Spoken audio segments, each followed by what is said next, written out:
ನಮಸ್ಕಾರ. ನಾನು ಡಾಕ್ಟರ್ ಜಿನು ಆಂಟೋನಿ, ಕನಕ ನಿಸರ್ಗ ಮನೆ ಕಾಗಿನಲ್ಲೆ. ಇವತ್ತಿನ ವಿಡಿಯೋದಲ್ಲಿ IBS ಅಂತ ಒಂದು ಕಾಯಿಲೆ ಬಗ್ಗೆ ಡಿಸ್ಕಸ್ ಮಾಡೋಣ. IBS ಅಂದ್ರೆ ಇರಿಟೇಬಲ್ ಬೌವಲ್ ಸಿಂಡ್ರೋಮ್. ಆ ಹೆಸರು ಇರುವ ತರಾನೇ ಅದೊಂದು ಗ್ರೂಪ್ ಆಫ್ ಡಿಸೀಸ್ ಅಥವಾ ಗ್ರೂಪ್ ಆಫ್ ಸಿಂಡ್ರೋಮ್ ಇದೆ. ಏನೇನೆಲ್ಲ ಸಿಂಪ್ಟಮ್ಸ್ ಇರುತ್ತೆ ಅದರಲ್ಲಿ? ಹೊಟ್ಟೆ ನೋವಿರುತ್ತೆ, ಹೊಟ್ಟೆ ಉಬ್ರ ಆಗೋದಿರುತ್ತೆ, ಕೆಲವರಿಗೆ ಲೂಸ್ ಮೋಷನ್ ಆಗ್ತಾ ಇರುತ್ತೆ, ಊಟ ಮಾಡಿದ ತಕ್ಷಣ ಮೋಷನ್ಗೆ ಹೋಗ್ಬೇಕು ಅಂತ ಅನ್ಸೋದು, ಪದೇ ಪದೇ ಮೋಷನ್ ಹೋಗುದು, ಕೆಲವರಿಗೆ ಒಂದಿನ ಮೋಷನ್ ಇರುತ್ತೆ, ಒಂದಿನ ಮೋಷನ್ ಬರಲ್ಲ, ಮಲಬದ್ಧತೆ ಬರೋದು, ಕೆಲವರದ್ದು ಮೋಷನ್ ಅಲ್ಲಿ ಮ್ಯೂಕಸ್ ಬರೋದು, ಕೆಲವರು ತುಂಬಾ ಎಷ್ಟು ತಿಂದ್ರೂ ವೆಯ್ಟ್ ಗೇನ್ ಆಗಲ್ಲ, ವೆಯ್ಟ್ ಲಾಸ್ ಆಗ್ತಾ ಹೋಗುತ್ತೆ. ಸೊ ಈ ತರ ಇಷ್ಟು ಸಿಂಪ್ಟಮ್ಸ್ ಗಳನ್ನ ಒಟ್ಟಿಗೆ ಹೇಳುವ ಒಂದು ಕಂಡೀಷನ್ ಇದೆ ಇರಿಟೇಬಲ್ ಬೌವಲ್ ಸಿಂಡ್ರೋಮ್ ಅಂತಿರೋದು. ಇದು ಎರಡು ಟೈಪ್ ಇದೆ. ನಾವು ಅದನ್ನ ಡಯರಿಯಾ ಡಾಮಿನೇಟೆಡ್ IBS ಅಂತಾನು, ಕಾನ್ಸ್ಟಿಪೇಷನ್ ಡಾಮಿನೇಟೆಡ್ IBS ಅಂತಾನು ಹೇಳ್ತೀವಿ. ಡಯರಿಯಾ ಡಾಮಿನೇಟೆಡ್ ಅಂದ್ರೆ ಅವರಿಗೆ ಲೂಸ್ ಮೋಷನ್, ನೀರ್ ತರ ಮೋಷನ್ ಹೋಗ್ತಾ ಇರುತ್ತೆ, ದಿನ ಒಂದು 7-8 ಸಲ ಮೋಷನ್ ಹೋಗ್ತಾ ಇರುತ್ತೆ. ಮಲಬದ್ಧತೆ ಡಾಮಿನೇಟೆಡ್ ಅಥವಾ ಕಾನ್ಸ್ಟಿಪೇಷನ್ ಡಾಮಿನೇಟೆಡ್ IBS ಅಂತ ಇದ್ರೆ ಅವರಿಗೆ ಮೋಷನ್ ಬರೋಕೆ ತುಂಬಾ ಕಷ್ಟ ಇರುತ್ತೆ. ಮೋಷನ್ ಹೋದ್ರೂ ಪೂರ್ತಿ ಹೋಗಿದೆ ಅಂತ ಸ್ಯಾಟಿಸ್ಫ್ಯಾಕ್ಷನ್ ಇರಲ್ಲ. ಹಂಗಿರೋರಲ್ಲಿ ಸ್ವಲ್ಪ ಡಿಪ್ರೆಷನ್, ಆನ್ಸೈಟಿ, ಮೂಡ್ ಸ್ವಿಂಗ್ಸ್, ಅದು ದಿಢೀರಿಂದ ಕೋಪ ಬರೋದು, ಸಿಟ್ಟು ಬರೋದು, ಈ ತರ ಕೆಲವೊಂದು ಸೈಕಲಾಜಿಕಲ್ ಇಶ್ಯೂಸ್ಗಳು ಕೂಡ ಕಂಡು ಬರುತ್ತೆ. ಸೊ ಯೂಶಲಿ ಅಲೋಪತಿ ಡಾಕ್ಟರ್ಸ್ ಎಲ್ಲದು IBS ಒಂದು ಸೈಕಲಾಜಿಕಲ್ ಕಂಡೀಷನ್ ಅಂತ ಹೇಳೋದು. ಯಾಕೆಂದ್ರೆ IBS ಅಂತ ಕಾಯಿಲೆ ಕಂಡಿಡಕ್ಕೆ ಯಾವ ಬ್ಲಡ್ ಟೆಸ್ಟ್ಗಳು ಇಲ್ಲ, ಯಾವುದು ಸ್ಕ್ಯಾನಿಂಗು ಇಲ್ಲ. ನೀವು ಈ ಕಂಪ್ಲೇಂಟ್ ಇಷ್ಟು ಸಿಂಪ್ಟಮ್ಸ್ ಗಳು ಹೇಳಿದ್ರಲ್ಲ, ಇಷ್ಟು ಸಿಂಪ್ಟಮ್ಸ್ ಗಳ ಕೇಳಿಕೊಂಡು ನೀವು ಒಂದು ಡಾಕ್ಟರ್ ಹತ್ರ ಹೋಗುವಾಗ ಅವರು CBC ಮಾಡ್ಲಿ, ಯಾವ್ದು ಬ್ಲಡ್ ಟೆಸ್ಟ್ ಗಳು ಮಾಡ್ಲಿ, ಸ್ಕ್ಯಾನ್ ಮಾಡ್ಲಿ, ಎಲ್ಲದು ನಾರ್ಮಲ್ ಅಂತಾನೆ ಬರೋದು. ಯಾವ ಬ್ಲಡ್ ಟೆಸ್ಟ್ ಅಲ್ಲಿನೂ ಇರಿಟೇಬಲ್ ಬೌವಲ್ ಸಿಂಡ್ರೋಮ್ ಅಂತ ಡಯಾಗ್ನೋಸಿಸ್ ಆಗಿ ಒಂದು ಬರಲ್ಲ. ಸೊ ಇದಕ್ಕೆ ಎಷ್ಟು ಮೆಡಿಸಿನ್ಸ್ ಗಳು ಕೊಟ್ರು ಇದು ಕ್ಲಿಯರ್ ಆಗದೆ ಕಾರಣಕ್ಕೆ ಡಾಕ್ಟರ್ಸ್ ಏನ್ ಹೇಳೋದು, ಇದೊಂದು ಸೈಕಲಾಜಿಕಲ್ ಪ್ರಾಬ್ಲಮ್ ಇದೆ, ಇದು ನೀವು ಥಿಂಕ್ ಮಾಡೋದು, ಇದು ನಿಮ್ ಸ್ಟ್ರೆಸ್ ಇಂದ ಬರೋದು ಅಂತ ಹೇಳಿ ಏನಾದ್ರೂ ಒಂದು ಆಂಟಿ ಡಿಪ್ರೆಸೆನ್ಸ್ ಟ್ಯಾಬ್ಲೆಟ್ಸ್ ಇಲ್ಲ ಸ್ವಲ್ಪ ಆನ್ಸೈಟಿ ಕಡಿಮೆ ಆಗುವ ತರ ಟ್ಯಾಬ್ಲೆಟ್ಸ್ ಗಳನ್ನ ಕೊಟ್ಟು ಕಳಿಸ್ತಾರೆ. ಇದನ್ನ ಅವರು ಲೈಫ್ ಲಾಂಗ್, ಒಂದ್ಸಲಿ ನೀವು ಸ್ಟಾರ್ಟ್ ಮಾಡಿದೆ ಅಂತ ಅನ್ಕೊಳ್ಳಿ, ಲೈಫ್ ಲಾಂಗ್ ನೀವು ಟ್ಯಾಬ್ಲೆಟ್ಸ್ ಮೇಲೇನೆ ಇರಬೇಕಾಗತ್ತೆ. ಸೊ ಈ IBS ಅಂತ ಕಾಯಿಲೆ ಒಬ್ರಿಗೆ ಬರೋದು ಹೇಗೆ ಅಂತ ನೋಡೋಣ. IBS ಅಂತ ಕಾಯಿಲೆಯಲ್ಲಿ ನಿಮ್ಗೆ ಗೊತ್ತಾಗ್ಬೇಕಾಗಿರುವ ಇನ್ನೊಂದು ಟರ್ಮ್ ಇದೆ, ಸಿಬೋ ಅಂತಿರೋದು. Small intestinal bacterial overgrowth ಅಂತ ನಾವು ಹೇಳ್ತೀವಿ. ಅದಕ್ಕೆ ಇದು ಹೆಸರೇನಂತ, small intestinal bacterial overgrowth. Small intestine ಅಂದ್ರೆ ನಮ್ದು ಚಿಕ್ಕ ಕರಳು. ಈ ಚಿಕ್ಕ ಕರಳಲ್ಲಿ ಬ್ಯಾಕ್ಟೀರಿಯಾಗಳದ್ದು ಓವರ್ ಗ್ರೋತ್ ಆಗುತ್ತೆ, ಅಂದ್ರೆ ಬ್ಯಾಕ್ಟೀರಿಯಾಗಳು ಸ್ವಲ್ಪ ಜಾಸ್ತಿ ಪ್ರಮಾಣದಲ್ಲಿ ಬೆಳೆಯುತ್ತೆ. ಇದೊಂದು ಕಂಡೀಷನ್ ಇದೆ. ಇದು ಯಾವ ಕಂಡೀಷನ್ ಅಲ್ಲಿ ಈ ತರ ಚಿಕ್ಕ ಕರಳಲ್ಲಿ ಬ್ಯಾಕ್ಟೀರಿಯಾಗಳು ಜಾಸ್ತಿ ಬೆಳೆಯೋದು? ನಮ್ಮ ಹೊಟ್ಟೆಯಲ್ಲಿ ಮನುಷ್ಯ ಕೋಶಗಳು ಎಷ್ಟಿದೆಯೋ, ಒಂದು 30 ಟ್ರಿಲಿಯನ್ ಹ್ಯೂಮನ್ ಸೆಲ್ಸ್ ಗಳಿದ್ರೆ 80 ಟ್ರಿಲಿಯನ್ ಬ್ಯಾಕ್ಟೀರಿಯಲ್ ಸೆಲ್ಸ್ ಗಳಿದೆ, ಬ್ಯಾಕ್ಟೀರಿಯಲ್ ಕೋಶಗಳಿದೆ ನಮ್ಮ ಬಾಡಿಯಲ್ಲಿ. ಇದರಲ್ಲಿ 80 ಟ್ರಿಲಿಯನ್ ಅಲ್ಲಿ ಒಂದು 90% ಬ್ಯಾಕ್ಟೀರಿಯಾಗಳು ಇರೋದು ನಿಮ್ದು ದೊಡ್ಡ ಕರಳಲ್ಲಿ. ಅಂದ್ರೆ ನಾವು ಏನೋ ಆಹಾರಗಳು ತಿನ್ನೋದು, ಜೀರ್ಣ ಆಗೋದು, ಮೋಷನ್ ಆಗೋದು, ಅಬ್ಸಾರ್ಬ್ ಆಗೋದು, ಎಲ್ಲದೂ ಆಗೋದು ಮೇನ್ ಆಗಿ ಕರಳಲ್ಲಿ, ಕೊಳೋನಲ್ಲಿ. ಸೊ ನಿಮ್ಮ ದೊಡ್ಡ ಕರಳಲ್ಲಿನೇ 90% ಬ್ಯಾಕ್ಟೀರಿಯಾಸ್ಗಳು ಇರೋದು.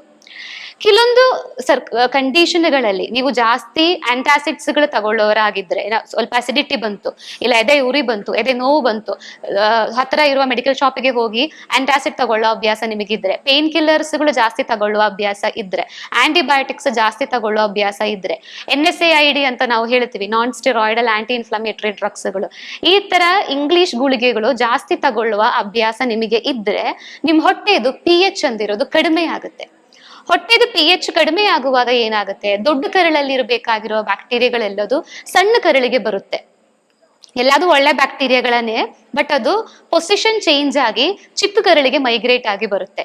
ಈ ಚಿಕ್ಕ ಕರಳಿಗೆ ಬರುವಾಗ ಏನಾಗುದು, ನೀವು ಏನು ಶುಗರ್ ಇರುವ ಆಹಾರಗಳು ತಗೊಳ್ಳಿ ಅಥವಾ ಯಾವುದೋ ಆಹಾರಗಳು ತಗೊಳ್ಳುವಾಗ ಅಲ್ಲಿ ಇರಬೇಕಾಗಿರುವ ಬ್ಯಾಕ್ಟೀರಿಯಾಗಳೆಲ್ಲ ಇಲ್ಲಿ ಇರೋದು.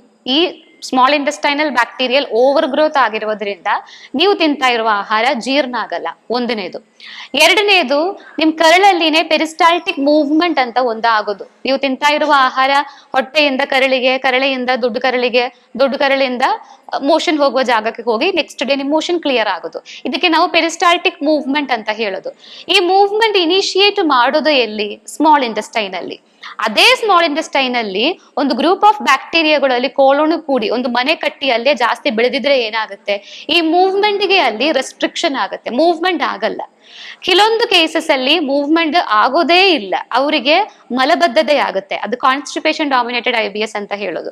ಇನ್ನೊಂದು ಕೆಲವರಿಗೆ ಏನಾಗುತ್ತೆ, ಮೂವ್ಮೆಂಟ್ ಹೆಚ್ಚಿನ ಪ್ರಮಾಣದಲ್ಲಿ ಆಗುತ್ತೆ, ಅವಾಗ ಅವರಿಗೆ ಲೂಸ್ ಮೋಷನ್ ಆಗುತ್ತೆ. ಅದ ಊಟ ಒಂದು ಮಜ್ಜಿಗೆ ಕುಡಿದ ತಕ್ಷಣ ಮೋಷನ್ಗೆ ಹೋಗ್ಬೇಕಂತ ಅನ್ಸುತ್ತೆ, ಏನಾದ್ರೂ ಊಟ ಮಾಡಿದ ತಕ್ಷಣ ಮೋಷನ್ಗೆ ಹೋಗ್ಬೇಕು ಅಂತ ಅನ್ಸುತ್ತೆ, ಇಲ್ಲ ಏನಾದ್ರೂ ಪ್ರೋಗ್ರಾಮಿಗೆ ಅಟೆಂಡ್ ಮಾಡಕ್ ಹೋಗ್ತಾ ಇದ್ದೆ, ಮದುವೆ ಅಟೆಂಡ್ ಮಾಡಕ್ ಹೋಗ್ತಾ ಇದೆ, ಏನಾದ್ರೂ ಟೆನ್ಷನ್ ಆಗುವಾಗ ಇಮಿಡಿಯೇಟ್ಲಿ ಮೋಷನ್ಗೆ ಹೋಗ್ಬೇಕು ಅಂತ ಅನ್ಸುತ್ತೆ.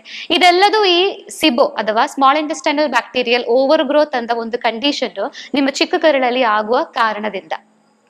ಸೊ ಇದ್ರದ್ದು ಮೂಲ ಕಾರಣ ಏನು ಅಂತ ಗೊತ್ತಾಯ್ತಲ್ಲ. ಇನ್ನು ಇದಕ್ಕೆ ಟ್ರೀಟ್ಮೆಂಟ್ ನೀವು ಏನ್ ಮಾಡ್ಬೇಕಾಗುತ್ತೆ, ಒಂದು ನಾವು ಹೇಳಿದ ತರ ನಿಮ್ಗೆ ಏನಾದ್ರೂ ಈ ಅಲೋಪತಿ ಗುಳಿಗೆಗಳು ಜಾಸ್ತಿ ಮಿಸ್ಯೂಸ್ ಮಾಡುವ ಹ್ಯಾಬಿಟ್ಗಳಿದ್ರೆ ಸಣ್ಣ ಪುಟ್ಟ ವಿಷಯಕ್ಕೆಲ್ಲ ಹೋಗಿ ಇಂಗ್ಲಿಷ್ ಗುಳಿಗೆನ ತಗೊಳ್ಳುವ ಅಭ್ಯಾಸ ಒಂದು ಸ್ಟಾಪ್ ಮಾಡಬೇಕು. ಎರಡನೇದು, ನಾವು ನಮ್ಮ ಆಸ್ಪತ್ರೆಯಲ್ಲಿ ಚಿಕಿತ್ಸೆ ಕೊಡೋದು ಹೇಗಂದ್ರೆ, ಚಿಕ್ಕ ಕರಳಲ್ಲಿ ಈ ಓವರ್ ಗ್ರೋತ್ ಆಗಿರುವ ಬ್ಯಾಕ್ಟೀರಿಯಾ ಅದು ಮೇನ್ ಆಹಾರ ಅಂದಿರೋದು ಗ್ಲೂಕೋಸ್ ಮತ್ತೆ ಫ್ರಕ್ಟೋಸ್ ಇದೆ. ನಾವೊಂದು 10 ದಿನ 15 ದಿನ ಅಥವಾ ಒಂದು ತಿಂಗಳಿಗೆ ಏನ್ ಮಾಡ್ತೀವಿ, ಇವ್ರ ಡಯಟ್ ಇಂದ ಕಂಪ್ಲೀಟ್ ಆಗಿ ಗ್ಲೂಕೋಸ್ ಅನ್ನ ಫ್ರಕ್ಟೋಸ್ ಅನ್ನ ಸ್ಟಾಪ್ ಮಾಡ್ತೀವಿ. ಇಲ್ಲಿ ಬಂದು ಅಡ್ಮಿಟ್ ಆಗುವ ಫಸ್ಟ್ ದಿನದಿಂದಾನೇ ಅವರ ಡಯಟ್ ಆಹಾರದಿಂದ ಅನ್ನ, ರೊಟ್ಟಿ, ಚಪಾತಿ, ರಾಗಿ, ಸಿರಿಧಾನ್ಯ ಎಲ್ಲಾ ಗ್ಲೂಕೋಸ್ ಅನ್ನ ನಾವು ಸ್ಟಾಪ್ ಮಾಡ್ತೀವಿ. ಸೇಮ್ ಟೈಮ್ ಫ್ರಕ್ಟೋಸ್ ಅಂತ ಶುಗರ್ ಇದೆ, ಹಣ್ಣುಗಳಲ್ಲಿ ಇರೋ ಶುಗರ್. ಸೊ IBS ಅಂತ ಕಾಯಿಲೆ ಇರುವವರೆಗೆ ನಾವು ಹಣ್ಣುಗಳು ಕೊಡೋದಿಲ್ಲ, ಬಿಟ್ಟು ಬೇರೆ ನಾವು ಏನ್ ಕೊಡೋದು, ಬೇಯಿಸಿರುವ ತರಕಾರಿಗಳು, ತರಕಾರಿ ಸೂಪ್, ಅದರಲ್ಲಿ ನಾವು ತುಪ್ಪ ಹಾಕ್ತೀವಿ, ಏನಿಗೆ, ಎನರ್ಜಿ ಸಲುವಾಗಿ. ನಾನ್ ವೆಜ್ ತಿಂತೀವಿ ಅಂದ್ರೆ ನಾನ್ ವೆಜ್ ಆಹಾರಗಳನ್ನ ಡಿಸ್ಚಾರ್ಜ್ ಮಾಡಿ ಹೋಗಿದ ನಂತರ ಆಡ್ ಮಾಡಕ್ ಹೇಳ್ತೀವಿ. ವೆಜಿಟೇರಿಯನ್ಸ್ಗೆ ಸ್ವಲ್ಪ ಜಾಸ್ತಿ ಮಜ್ಜಿಗೆ, ಮೊಸರು, ತುಪ್ಪ, ಬೆಣ್ಣೆ ಎಲ್ಲ ಯೂಸ್ ಮಾಡಕ್ ಹೇಳ್ತೀವಿ. ಸೊ ಇದನ್ನ ಈ ಫ್ಯಾಟ್ ಅಥವಾ ಈ ಕ್ಯಾಲೋರಿ ಯೂಸ್ ಮಾಡೋದ್ರಿಂದ ನಿಮ್ಗೆ ತುಂಬಾ ಏನ್ ಹಸಿವು ಆಗಲ್ಲ. ಸೊ ಈ ತರ ಆಹಾರ ಪದ್ಧತಿ ನೀವು ಮಾಡ್ಲೇಬೇಕಾಗುತ್ತೆ, ಯಾಕೆಂದ್ರೆ ನೀವು ಎಷ್ಟು ಶುಗರ್ ತಿಂತೀವಿ, ಎಷ್ಟು ಫ್ರಕ್ಟೋಸ್ ತಿಂತೀವಿ, ಈ ಬ್ಯಾಕ್ಟೀರಿಯಾದ ಆಹಾರ ಅದು. ಈ ಬ್ಯಾಕ್ಟೀರಿಯಾಗಳಿಗೆ ಆಹಾರ ಕೊಡದೆ ಸಾಯಿಸ್ಬೇಕು ನಾವು. ಸೊ ಬ್ಯಾಕ್ಟೀರಿಯಾಗಳಿಗೆ ನೀವೊಂದು ಆಹಾರ ಕೊಡಬಾರದು, ಅದು ಒಂದನೇದು. ಎರಡನೇದು, ಒಳ್ಳೆ ಬ್ಯಾಕ್ಟೀರಿಯಾಗಳದ್ದು ಸಂಖ್ಯೆ ನೀವು ಹೆಚ್ಚು ಮಾಡಬೇಕು. ಒಳ್ಳೆ ಬ್ಯಾಕ್ಟೀರಿಯಾಗಳನ್ನ ಹೆಚ್ಚು ಮಾಡಕ್ಕೇನೆ ಪ್ರೋಬಯೋಟಿಕ್ಸ್ ಅಂತ ನಾವು ಕರೆಯೋದು. ಮೊಸರು ಆಗಲಿ, ಮಜ್ಜಿಗೆ ಆಗಲಿ, ತರಕಾರಿಗಳನ್ನ ಫರ್ಮೆಂಟ್ ಮಾಡಿ ಕೊಡೋದು, ಸಾರ್ಕ್ರೂಟು, ಕಿಮ್ಚಿ, ಈ ತರದನ್ನೆಲ್ಲದು ಪ್ರೋಬಯೋಟಿಕ್ ಅಂತ ಹೇಳ್ತೀವಿ. ಸೊ ಇದನ್ನ ನೀವು ನಿಮ್ ಡಯಟ್ ಅಲ್ಲಿ ಪ್ರೋಬಯೋಟಿಕ್ ಫುಡ್ಗಳನ್ನ ಜಾಸ್ತಿ ಆಡ್ ಮಾಡಬೇಕು. ಮೂರನೇದು, ಈ ಬ್ಯಾಕ್ಟೀರಿಯಾಗಳನ್ನ ಸಾಯಿಸ್ಲಿಕ್ಕೆ ಹೆಲ್ಪ್ ಆಗುವ ತರ ಹರ್ಬ್ಸ್ಗಳಿದೆ, ಔಷಧಿಗಳಿದೆ. ಗುಡ್ಚಿ ಅಂತ ನಾವು ಹೇಳ್ತೀವಿ, ನನ್ನಾರಿ ಅಥವಾ ಸೊಗದೆ ಬೇರು ಅಂತ ಹೇಳ್ತೀವಿ, ಏಷ್ಟಿ ಮಧು, ಲಿಕೋರೈಸ್ ಅಂತ ಹೇಳ್ತೀವಿ. ಸೊ ಈ ತರ ಗಿಡಗಳಿಂದ ಮಾಡಿರುವ ಕಷಾಯಗಳಿದೆ, ಆಯುರ್ವೇದಿಕ್ ಹರ್ಬಲ್ ಕಷಾಯಗಳು, ನಾವು ಅದನ್ನು ಕೊಡ್ತೀವಿ. ಸೊ ಇದನ್ನ ಮೂರು ಒಟ್ಟಿಗೆ ಇಟ್ಟುಕೊಂಡು ಒಂದು diet plan 1 month R 2 month depend, ಎಷ್ಟು ವರ್ಷದಿಂದ ನೀವು ಸಫರ್ ಹಾಕೊಂಡು ಇಲ್ಲಿಗೆ ಬರ್ತಾ ಇರೋದು ಅದರದ ಮೇಲೆ ಇರುತ್ತೆ, ಎಷ್ಟು ತಿಂಗಳು ನೀವು ಡಯಟ್ ಮಾಡಬೇಕು ಅಂತ ಇರೋದು. ಸ್ವಲ್ಪ ದಿನಕ್ಕೆ ನೀವು ಸ್ಯಾಕ್ರಿಫೈಸ್ ಮಾಡಕ್ಕೆ ರೆಡಿ ಇದ್ರೆ ಲೈಫ್ ಲಾಂಗ್ ನಿಮಗೆ ಏನ್ ಇಷ್ಟ ಇರುವ ಆಹಾರಗಳು ಅದೆಲ್ಲದು ನಿಮಗೆ ತಿನ್ನಕ್ಕಾಗುತ್ತೆ. ಸೊ IBS ಅಂದಿರೋದು ಒಂದು ಎಲ್ಲರದು ಭಾಷೆಯಲ್ಲಿ ಒಂದು ಲೈಫ್ ಲಾಂಗ್ ಕಾಯಿಲೆ. ಇದಕ್ಕೆ ಚಿಕಿತ್ಸೆ ಅಂದಿರೋದು ತುಂಬಾ ಕಷ್ಟ. ಈ ಚಿಕಿತ್ಸೆ ನಿಮಗೆ ತಗೊಂಡು ಕಂಪ್ಲೀಟ್ ಆಗಿ ಆರಾಮಾಗ್ಬೇಕು ಅಂದ್ರೆ ಸ್ವಲ್ಪ ಸ್ಯಾಕ್ರಿಫೈಸ್ ಮಾಡಕ್ಕೆ ನೀವು ರೆಡಿ ಇರಬೇಕಾಗುತ್ತೆ. ಅದು ಹೇಗೆ ಮಾಡೋದು, ಎಷ್ಟು ದಿನ ಮಾಡಬೇಕು ಅಂತ ಹೇಳ್ಕೊಡಕ್ಕೆ ನಾವು ಇಲ್ಲಿದ್ದೀವಿ. ಸೊ ಈ ವಿಡಿಯೋ ನಿಮಗೆ ಇಷ್ಟವಾದಲ್ಲಿ ಯಾರಾದ್ರೂ IBS ಕಾಯಿಲೆಯಿಂದ ಕಾಡ್ತಾ ಇದ್ರೆ ಈ ವಿಡಿಯೋ ಅವರಿಗೆ ಶೇರ್ ಮಾಡಿ ಅಂತ ಹೇಳುತ್ತಾ ಧನ್ಯವಾದ.